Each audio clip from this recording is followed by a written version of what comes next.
Para pecinta cerita digital, baru-baru ini Pusat Pelaporan dan Analisis Transaksi Keuangan (PPATK) menemukan sebanyak 66 rekening bank di Jawa Barat terindikasi kuat terkait dengan tindak pidana korupsi.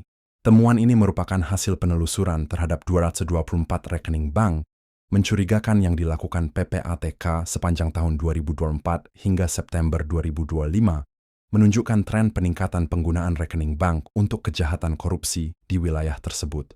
Deputi Bidang Pelaporan dan Pengawasan PPATK, Fitriadi Muslim menjelaskan, penggunaan rekening bank untuk tindak pidana korupsi di Jawa Barat mengalami peningkatan setiap tahunnya. Pada tahun 2024, PPATK menemukan 35 rekening bank di Jawa Barat yang terkait korupsi. Angka ini berasal dari 133 rekening bank mencurigakan yang ditelusuri pada tahun tersebut. Hasil penelusuran yang dilakukan PPATK terhadap 193 rekening bank ternyata terkait dengan berbagai tindak pidana, seperti pidana korupsi, penipuan, perjudian, narkotika, pendanaan terorisme, perdagangan orang, penyuapan, penggelapan, dan tindak pidana lainnya.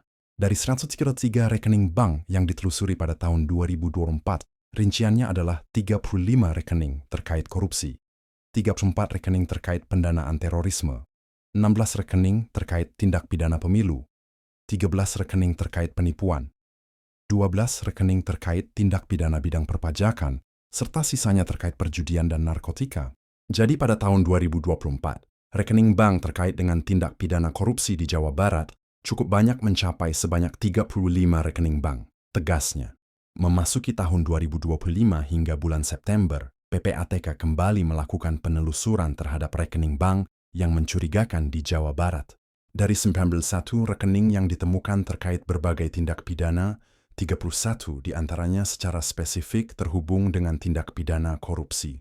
Penelusuran rekening bank ini dilakukan atas permintaan dari jasa perbankan atau aparat penegak hukum karena adanya indikasi transaksi mencurigakan. Dari hasil analisis PPATK selama periode 2024 hingga September 2025, kasus korupsi menjadi jenis tindak pidana yang paling menonjol terkait penggunaan rekening bank mencurigakan di Jawa Barat dibandingkan dengan tindak pidana lainnya. SIM AI dan penulis Roy Wijaya.